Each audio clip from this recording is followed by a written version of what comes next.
6 ponies sat around a table, gazing at their princess with eyes that sparkled in the light. Once, that princess had been the cowardly Pegasus Fluttershy. Now she was Princess Gaia, she whose kindness would save the world. Just one look, one note of her lullaby, one breath of her soothing mist, and you knew she was the one who would make the world fair. They chatted with their princess, complimenting the old castle's renovations and the tea she had brought them. They smiled. They laughed. They were happy. Their new princess was so wonderful. And she was just as happy to have her dear friends with her. They made her feel complete, at peace. She was proud to show them that she'd finally developed the confidence they all wanted her to have before. Princess Gaia held not an ounce of deception in her eyes. She was so loyal to her friends, so generous to her subjects, so full of laughter, so magical, and so very, very kind. Princess Gaia called 3-Leaf in to bandage Rarity's wounds as Rarity gave her suggestions for improvements to the interior design. Twilight Sparkle figured that princesses wouldn't mind having Princess Gaia living there. The castle had just been collecting dust for a millennium, at least this way it was seeing some use again. Angel Bunny the butler bounded up in his cute little aristocrat outfit, holding a map of Equestria in one paw and a bag of multicolored figures in the other. His eyes shone with loyalty for his master. He set the map and tokens up on the table for his princess and her guests, and they happily began their game. The desert town of Appaloosa, where neither pony nor buffalo would dare to confess that they'd liked being singing sea ponies and sea buffalo when Discord had turned their desert back into an ocean. Brayburn was proud of the town his clan had spent the past few years building. Sheriff Silverstar was happy that negotiations with the buffalo had gone well, and they could now live together in peace. Little Strongheart wondered if her tribe would object to her getting to know Brayburn just a little better, one of the only ponies in town who hadn't won in a war. He was kind of cute, for a pony. Chief Thunderhooves was just glad his culture's traditions would survive for generations yet, and with a delicious trade in apple pies to boot. Bloomberg was a tree. He didn't feel anything. A flock of pink and yellow birds flew in from the north, swarming both the pony town and the buffalo settlement. They sang Mama Princess Gaia's apology for being unable to give them the forms they've truly desired, but promised to at least remove the social stigmas that kept them apart. A herd of jackrabbits and roadrunners joined the choir, and soon the ponies were singing along. Only Chief Thunderhooves and Sheriff Silverstar resisted. Little Strongheart beamed and raced over to Brayburn, giving him a gleeful kiss on the mouth. Their leaders grimaced. Every pony else cheered. Chief Thunderhooves and Sheriff Silverstar soon found themselves back to back, fending off the ponies who approached them, still singing, tempting them into their princess's choir. Finally, with the sheriff on his back, Thunderhooves made a break for it, sprinting past countless desert animals in pink and yellow, only for Brayburn and Little Strongheart to cut them off at the town's exit. Brayburn kissed the chief on the cheek, and Little Strongheart did the same for the sheriff, and the leaders wondered why they had ever wanted to run away. They returned to the town square and sang and danced together, and thanked their new princess for the freedom from their shame. The skies above Huffington were blocked by a flock of pink and yellow birds. A fireball detonated in the middle of the flock, incinerating many. Professor Azure Flame watched her handiwork proudly. Several other unicorns from the academy flanked her on both sides, students and professors alike. But the birds kept coming, even when a black orb was fired into the center, writhing with something like arms to devour the birds before burning out. Morgana Fay, formerly named Midsummer Night, smiled grimly at her family's cheers. One of the older professors spared a disdainful look at her. So the rumors were true. Your special talent really is dark magic, she taunted, setting up a stream of fire at the birds. I mean, it was pretty obvious with that dark coat and silver mane. That chess piece is meant to represent manipulation or something, huh? It's no wonder that daughter of yours ran off. Morgana ignored her. She'd had years of practice at it. But as the fog grew thicker, a soft, kind voice drifted through her mind, almost breaking her concentration. Morgana Fay, you were denied the power to protect your children from that awful discord. Now, you fight with everything you have to protect them and your own. But what if you could protect them from any death, any unhappiness, any suffering? Would you accept that boon? What if you could protect all the foals of Huffington from those woes? Would you? Accept my kiss. Become my knight. I promise your children shall never be in harm's way ever again. Sora and Spitfire weren't sure if it was a blessing or a curse that they'd been staying in Cloudsdale the past few weeks to recover from discord. After the warning alarms had sounded, every battle-able Pegasus was ordered to hold down the fort until support from Canterlot arrived, and as Wonderbolts that put them directly on the front lines. The birds came in waves, annoyingly tiny and absurdly numerous. Spitfire tried a trick she'd developed for one of her shows, cutting her wings with a flammable substance and performing a harsh corkscrew maneuver to set it off, becoming a twisting fireball in the air. The birds burned to a crisp. She landed and smirked grimly. Too bad she couldn't do that more than once. Then the unnatural fog below them twisted, and a pink and yellow dragon rose from it. Every Pegasus its blue-eyed stare landed on found themselves frozen with fear. The two Wonderbolts and a third blonde Pegasus did battle with it, and after some time and a number of cuts from borrowed wing blades, they managed to slice it from mouth to tail, leaving it to fall to the ground below. The crowd cheered. Then 4 more dragons rose from the fog. Philomena flew furiously around the canterlot borders, burning away the mist and warding away as many of the not-quite animals as she could. The ponies watching from the ground saw only a blazing comet, scorching the air where she flew. By now, the city was practically surrounded by a ring of fire. The guards stationed around the castle watched their princess's mischievous pets set the sky ablaze, and were suddenly vividly reminded that they served the literal sun goddess. Philomena would not stop. Not now, not ever. Her mistress had ordered her to keep Canterlot safe until her return, and so protect it she would. Far below, Twilight Velvet watched from the safety of her home, her husband pressed beside her. She wondered if their child was out there again, using that magnificent power of hers to protect, again, while she, her mother, could only wait and wonder. Behind them, a faint mist seeped through a crack in the door. Twilight Velvet, you hold within you a powerful mother's love, yet you've never been able to truly express it. Your children are both miles away, fighting for their kingdom even now, yet you can do nothing to help them. What if you had the power to protect them from harm, from cruelty? Would you accept that power? What if you could protect any mother's child from the harshness of the world? Accept my kiss and become my knight, and you shall have that power. I'm so glad you girls aren't too upset over what Shirley did. I promise I didn't mean to make her hurt you. I just told her to protect the foals from wild monsters, and stop any pony from waking them up, and she kind of, decided you were both. Princess Gaia apologized meekly as she moved a griffin-shaped token a few spaces to the left. They were playing a game none of them had ever heard of before, something like Cooperative Risk, but with their new princess as game master. They had already worked together to conquer illustrated versions of Appaloosa, Cloudsdale, and Huffington, and Twilight was busy working out a way to capture Canterlot. Rainbow Dash, meanwhile, had spent most of the game chasing down the Griffin token, a special enemy whose speed stat kept her zipping around the board faster than any of their troops could catch up to her. Rainbow Dash had taken it as a personal challenge. Twilight waved a hoof, using the other to move some troops away from Manhattan. Don't worry about it. We know you wouldn't actually make any pony attack us on purpose. The others nodded and hummed their consents in a perfect chorus. I'm so happy to hear that. Princess Gaia gave them a relieved nod. When Applejack wouldn't go back to sleep like a naughty foal, Applejack rolled her eyes lightheartedly. I was upset at first, but she helped me realize I needed to change my strategy if I really wanted a happy world for everyone. My wish isn't powerful enough yet to keep every pony in Equestria safe and happy in their own paradise forever. And if Applejack refused to go back to bed, who's to say there wouldn't be other ponies who didn't want to sleep, but couldn't be nice either?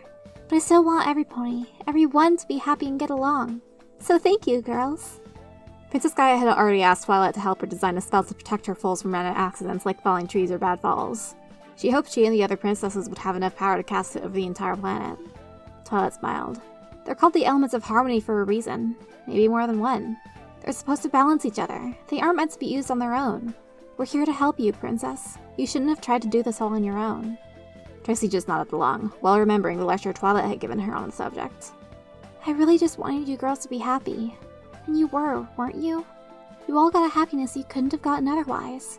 Applejack, she got to be with some family she hadn't been able to meet before, Princess Gaia said vaguely, perfectly willing to respect her friend's privacy. Applejack just nodded along. And Rarity, you finally got to meet your Prince Charming. Are you implying I couldn't find Prince Charming on my own? Rarity raised an eyebrow. Oh, no, of course not. But Blue Blood was her first choice, and it was so awful that he turned out to be such a spoiled bully. I wanted you to have the knight you should have gotten, with a proper prince. Well, I must say, your version was certainly an improvement over that uncultured brute I met at the gala. He was exactly what I hoped for. And Pinkie Pie, you got a place where every pony could party forever, with your whole family beside you. Yeah, it was all in good fun, Pinkie exclaimed with a vigorous nod.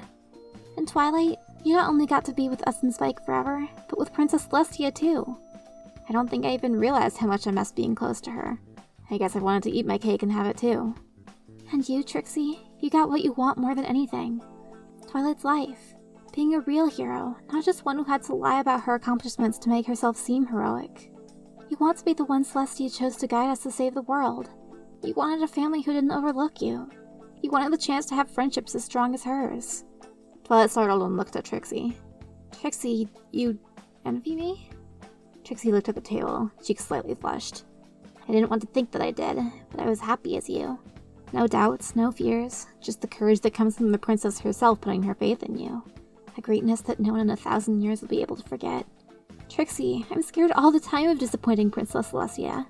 Yes, of course I'm proud to be your student, but I'm more proud of being a good student for her. And I know you feel like you were drowning in siblings, but I never had any pony my own age I could turn to. In a way, I envied you. Trixie blinked at Twilight in shock. Normally she would have scoffed and turned away, but under Princess Gaia's warm gaze, she felt no shame in pulling Twilight into a hug. Twilight startled for a second, but hugged back, realizing this was the first time Trixie had initiated any physical contact on her own. It was nice. That's so sweet, Pinkie giggled lightly. And Rainbow, Princess Gaia continued with a shake of her head, letting the unicorns have their moment. You not only got to be with the Wonderbolts, but you and Scootaloo got to attend the Sisterhood social like she wanted. Rainbow Dash nodded a little shyly. She knew Spitfire and Soren were a couple. All the magazines said so. But she still wanted to hang out with them and bask in their totally awesome coupleness.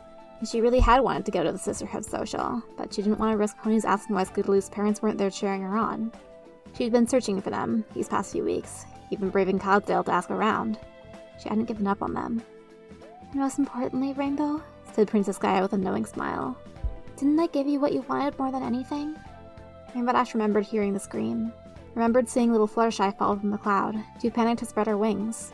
She remembered abandoning the race without hesitation, pushing herself further than she ever had before to reach her best friend in time, until she pushed past even the sound barrier, leaving a rainbow shockwave in her wake. And she remembered catching her, saving her. She remembered Fluttershy taking the near-death experience as a sign that she should really learn to fly, and soon earning a cutie mark of a pair of dove wings, symbolizing her airborne grace. And she remembered her own cutie mark, a lightning bolt across a rainbow shield, a symbol of a hero. She remembered, and she mourned. Yeah, you did. Twilight shook her head. Fluttershy, no matter how you dress it up, a desire for blissful ignorance is no less nihilistic than a desire for oblivion. That's not kindness, and that's not who you are in your heart. Oh, I know that now. You girls all taught me that. Princess Gaia gave an eager nod. Every being I bring into my fog, I get to see their hopes and dreams. I see what's troubling them, the ponies and the critters. So I know what they've been through and what they need to succeed. My fantasies were supposed to be a gift, not a poison. Like I said, you girls really showed me I need to change my plans. Now I think I know what's best for everyone. Almost every pony was happier as a foal, and those that weren't deserve the chance to be. I've been trying my best to help them myself, but I can see now I'm going to need lots of help taking care of Equestria. She sighed sadly. At least for now, anyway. Oh, Twilight! How'd you like a kiss from me to become one of my knights? Me? Twilight blushed. If I was anyone's knight, it would be Princess Celestia's. Oh, alright then. She didn't push. Oh, I've been going on and on about my ideas so much I haven't even bothered to ask your opinions. I'm so sorry. So, what do you think of the Everfree Forest now? Tell me the truth. I really want to know what you think. I can't say it's not an improvement, Rarity said. Less hazardous for traveling show ponies, that's for sure, Trixie said. Could you have made it any more girly? Rainbow Dash asked. Oh, I definitely considered it, but I didn't have enough time to put all the bows on the Parasprites, Princess Gaia nodded. But I could get some pony on it right away if it means that much to you. Rainbow Dash groaned and smacked her head on the table.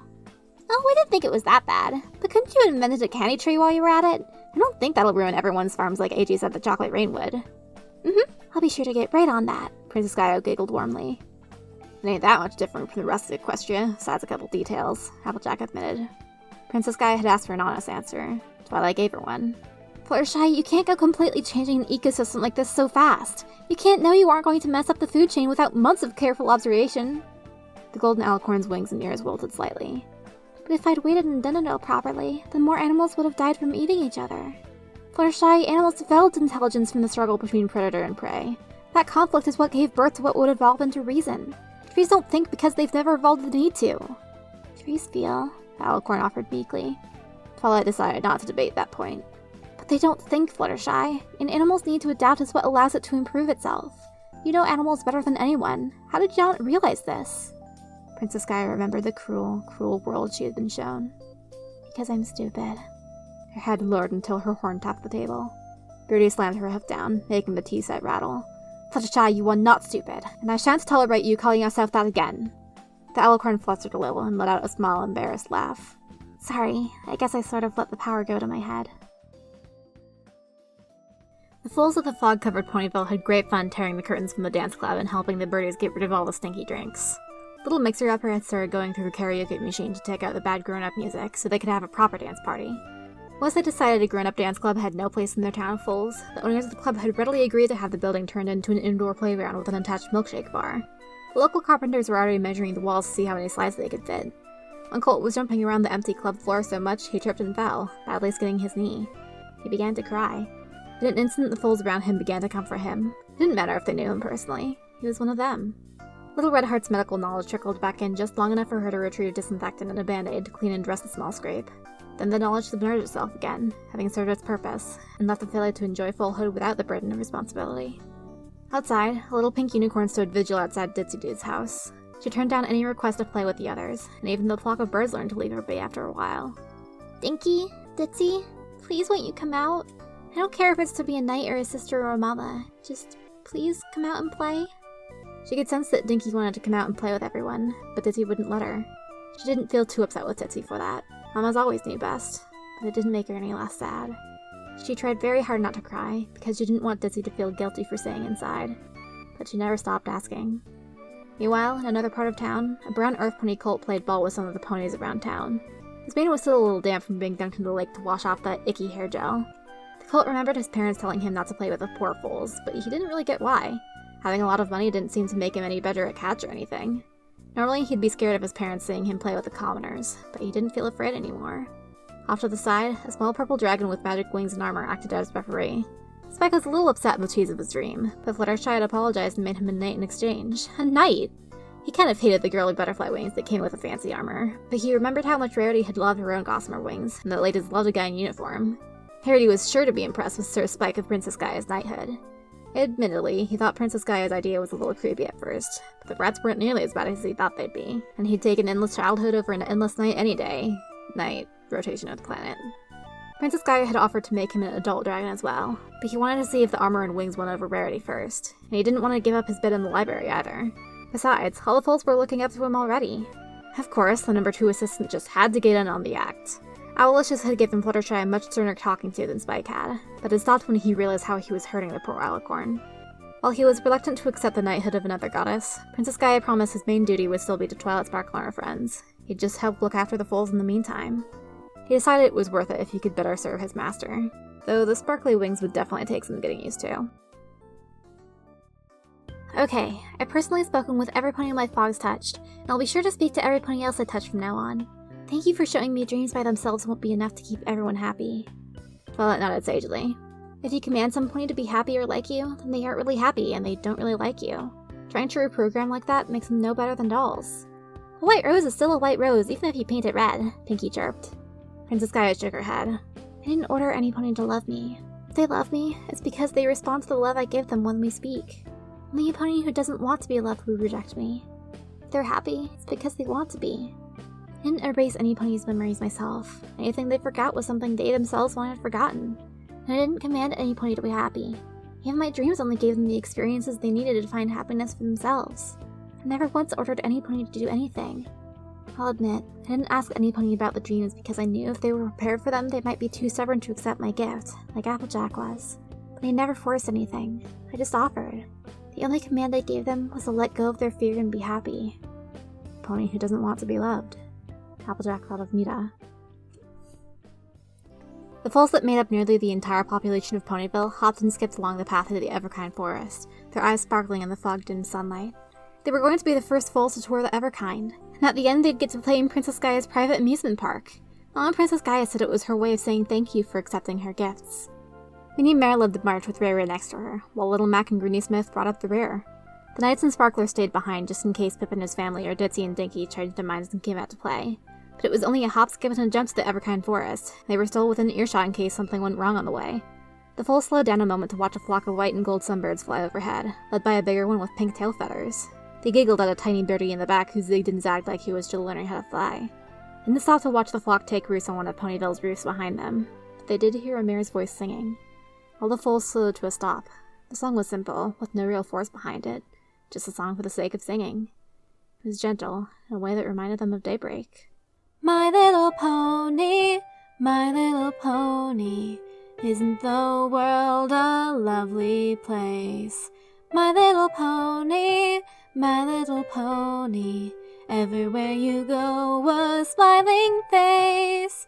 Running and skipping, merrily tripping, watching the morning unfold. My little pony,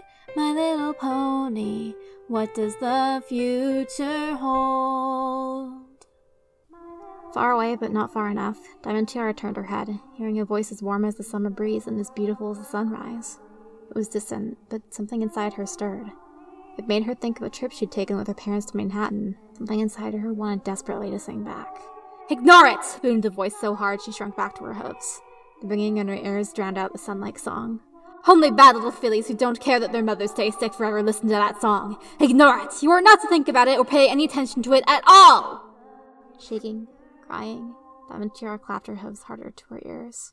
Sunny and pleasant, ever a present, no sign of trouble in sight. My little pony, may all your days be bright, may all your days be bright. The foals blinked and looked around. Their eyes were still as big and innocent as any other foal, but the glossy shine was gone from them. "Hey, every pony, what's that to your right?" All the foals looked right. "I mean your other right." All the foals looked left. "Oh, silly me, it was nothing." All the foals looked forward again, and gasped. "Wow, you're pretty," said Minnie Mare. "Thank you," giggled the white earth pony with a pink mane and purple eyes. Her cutie mark was a trio of smiling suns. She looked older than any of them by a few years, just enough to give her an air of authority without the distance of adulthood. "Hello, ponies. Do you want to play with me?" The foals looked at each other, wondering where this newcomer had come from, but she seemed friendly enough. Minnie Mare spoke for the group, sounding unsure. Mama Princess Gaia kinda promised us a field trip through Everkind Forest, and we get to be the first in line to our new fun park." A lot of foals cheered at that last bit. The white filly winked at Minnie. "Oh, I'm sure she won't mind if you take the time to make a couple new friends first. I'm Sunny Day. Nice to meet all of you. Can you please all tell me your names?" "Well, I'm Minnie Mare, and this is my best friend Ray Ray, and this—" "Have everyone introduce themselves, please," Sunny Day interrupted, still smiling. There was a playful gleam in her eyes. "It's so much fun to introduce yourself, instead of having someone else do it." Minnie Mare glanced over at the town-sized herd behind her, but the foals were nothing if not undaunted. "Okay." Well over an hour later, the herd of foals had each introduced themselves to the older filly personally. Greenie Smith was the last to share a nuzzle with Sunny Day. The filly had said she didn't mind shaking hands, but it reminded her too much of stuffy adults. "And it's wonderful to personally meet each and every one of you," Sunny Day declared, sounding more delighted than any pony had a right to be. "And there's some pony I want you all to meet too. He's a member of my family, and I love him very much, but he has trouble around other ponies. Come on out now, dear." Shy as anything, a timid white unicorn with a blonde mane walked out from behind Sunny Day. Had he been there the whole time? He must have been really good at going unnoticed. His key mark was a compass rose rendered in crayon. Looking scared stiff by the foals watching him, he stammered out, "Hi, I'm Blueblood, Prince Blueblood." "I've never heard of a Prince Blueblood. Nice to meet ya. Wanna play?" said Greenie Smith, holding out a hoof. The white unicorn looked outright terrified of her. "What? No, I can't. I mean..." Sunny Day leaned down next to him and whispered, "It's okay. You can play with them." Blueblood looked at Sunny Day, distraught, fear and longing warring in his eyes. "But my instructors say I'm not allowed to play with other ponies." "Well, today's an exception." The colt looked shocked for a moment, then jumped for joy, clapping his four hooves together delightedly. "Whoopee!" Greenie Smith tackled into the ground before he could even land, rolling in the dirt together with a laugh. Sunny Day produced balls of every size and color and pattern, and tossed them through the air. "Catch them if you can!" The Pegasi swooped in to catch them all at once, but the balls moved almost with a life of their own. The mist-filled yet sun-bathed field outside Ponyville was soon filled with the laughter of foals, and with Sunny Day's as well. And to think, all I had to tell him was that he should lead a charge into today's problems to earn his people's love and admiration, and to bring along his overworked guards to make sure he doesn't get hurt along the way, of course. "Gotcha! No, I gotcha! I got you both! Mercy, I surrender!" 4 Pegasus colts with crayon-drawn cutie marks jumped on Princess Celestia's personal bed, thwacking pillows at one another with wild abandon. 4 sets of golden armor that were far too big for them lay neatly on a corner. Sat on a couch off to one side, the reluctantly full-shaped Princess of the Night watched over them to ensure they didn't break anything. Most of her actual power was elsewhere, while her main body was stuck full-sitting. Luna took a long sip of coffee and pinned her ears back at a particularly loud shriek. Celestia would pay for this. "But Fluttershy, you still haven't answered the most important question." "Yeah, can I have Clasdale renamed in my honor?" "That wasn't the question, Rainbow." "Oh." Fly's eyes narrowed into a pleading glare. "Fluttershy, what happened to you that caused you to become this? Ponies don't just turn into alicorns. And why all of this? You've never been this forceful before." Princess Gaia blushed. "Well, you see, I just sort of..." "Spit it out already," Rainbow Dash snapped. Princess Gaia inhaled. When I saw all the animals in the Everfree eating each other and their mommies, I felt really, really sad for them, and I wanted to make everything fair, and something happened, and the next thing I knew, we could fix things, and... Princess Gaia crossed her hose and pouted acutely. I was just being more assertive like you girls all said I should be. Fluttershy, dear, you must understand there's a difference between being assertive and being, Rudy struggled for a polite word. Impulsive. You might want to turn things down an eensy-weensy little bit. You really shouldn't set up a party in someone else's house without asking permission first. I've gotta admit, this new you kinda rocks, even if you did kinda overdo the girly stuff. And Trixie was once again reminded that she was the seventh wheel. She'd barely known Fluttershy before this, beyond the polite mare who'd heard nothing but bad things from her friends, but had offered her friendship anyway. She was like a saint from the age of the three tribes made flesh. Twilight sighed. Fluttershy, I can tell you really didn't mean any harm, and I don't think any pony's going to complain about the Everfree being less dangerous now. But you probably worried a lot of parents when Shirley took all those foals in the dream field. And I'm not sure the princesses will be happy with you refurbishing their old castle without permission. Oh, that's why I need you, Twilight. You know Princess Celestia better than anyone, and you're really the only pony I knew who knows Princess Luna. You can help me figure out what to say to them. I know I'm gonna mess it up if I try to speak on my own, so I'm really gonna need your help. And what exactly are you going to tell them? The others leaned in, their curiosity stretched taut. I'm going to explain everything I've done for Equestria, to both Celestia and Luna. I'm sure they'll love having another Alicorn to talk with, but I'm worried they'll think I'm trying to take Equestria away from them or something. I don't think they'll mind me ruling over the Everkind and the other wild places while they still rule over day and night. I'm sure they'll love the gifts I've given our little ponies. But I don't want them to think I'm trying to make myself the only Alicorn or anything. And with our magic combined, I know we can really fix Equestria like they couldn't on their own. You want me to help you write a petition to join the Pantheon? Yes? Smiling wide, Twilight slammed her hose on the table, leaning in close enough to Princess Gaia to make her shrink back a little. I'll get started right away, Your Highness. All we have to do is show Princess Celestia you're still you, and everything will be fine. Pinkie Pie was happy to see Fluttershy was still her adorable, easily blushing self. And Dash was glad Fluttershy had something good happen to her, instead of something terrible while Dash hadn't been watching. Rarity couldn't help but admire how truly stunning Fluttershy had become. She was just itching to start designing the dress her princess would wear to her meeting at the gods. Twilight was thrilled to be able to put her talents to use for one of her friends. Trixie wondered if Fluttershy could arrange a performance for her in front of the royal pony sisters. What? She still had bills to pay. Applejack sighed contentedly. Fluttershy wasn't lying. She could tell. There was no hint of deception in her body language, no duplicity in her words. She was just Fluttershy, Princess Gaia. Honest, straightforward, kind, and open as ever. It was pretty clear she'd just let the power go to her head a little. Thankfully, her friends were there now to set her straight, and she was sure everything would work out perfectly. Then she caught a flash of gold behind Fluttershy's throne, and a breeze drifted past her ears. In the light, in this perfect golden place, you can see no lines within your friend's beautiful smile. It's so right, this eternal paradise, where not a single frown or tear or scowl can break through. But you see, things aren't quite what they seem. There's something underneath it all, it's lurking in the dark. Applejack startled. Where the hell had that come from? The voice was familiar, almost, but she couldn't pin it down. Hey girls, y'all hear that? Hear what? Pinkie Pie asked innocently. The others shook their heads, confused. Never mind, Applejack said. Must have just been her imagination, or all that perfumey smell getting to her. If Pinkie Pie of all ponies hadn't heard it, that's all it must be. You know this world is just a dream, that mare's not what she seems, oh everything's a lie. Through all the wonders you have seen, Applejack, please believe that everything's a lie. Okay, so she definitely wasn't imagining it. But the others didn't seem to hear it either. Now look with those piercing, honest eyes and see behind the mask of happiness your friend puts on. Don't let this dreamland cloud your mind. You've gotta look beyond the veil and see it for yourself. What was the voice talking about? Fluttershy couldn't have been lying. She'd been looking at her the entire time.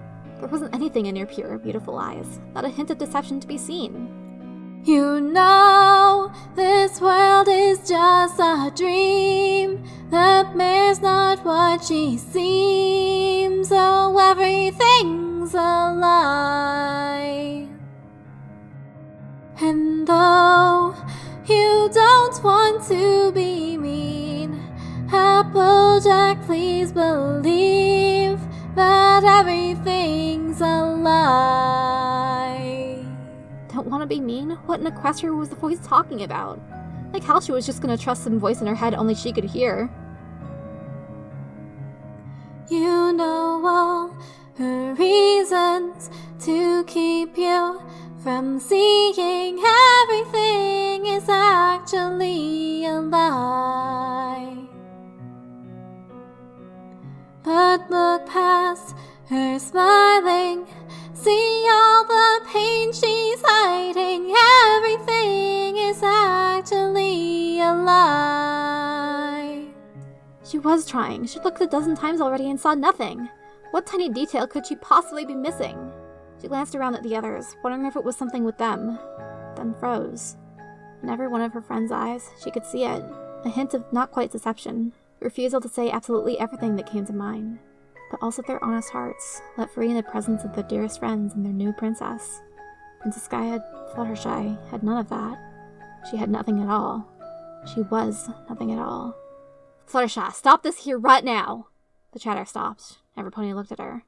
Stop what, Applejack? Princess Gaia asked in her serene, but now worried voice. Her friends looked worried for her too. Stop this dang show and show us the truth, if you even really are Fluttershy. It is me, Applejack, I swear. I know we've never been that close, but how can I be sure you're telling the truth when you ain't really being honest with us?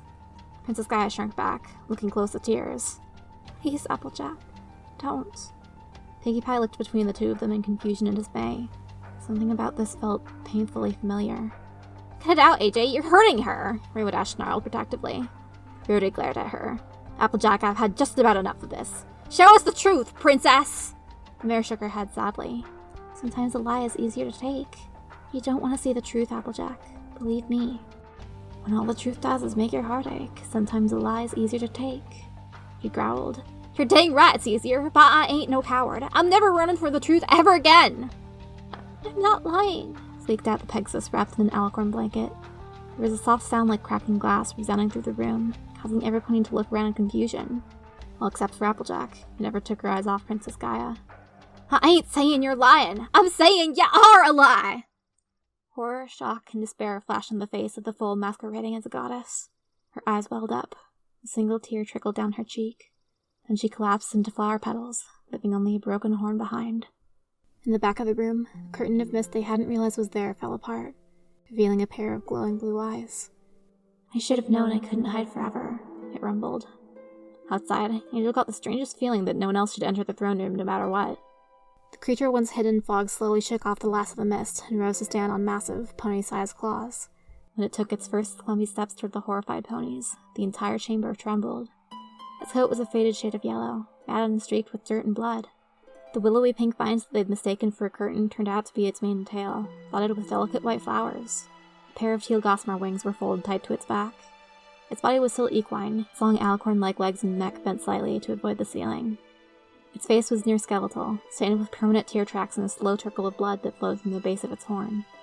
Around its ankles and neck were a set of heavy iron shackles, inward-facing spikes digging into its flesh. In the center of its chest was a gaping hole lined with burnt, blackened muscle, showing a glowing red orb lodged neatly around its ribcage. From the orb trailed 5 chains that connected the shackles. With every pulse of the red orb, the creature shuddered in agony. On its flanks were a trio of blue-winged butterflies. It stepped towards the group, one claw after another, head held low in shame, until finally it crashed to the floor to meet them eye to glowing eye. And somehow, without being told, Applejack knew its name. Nightmare Whisper, she breathed. The kindest of lies.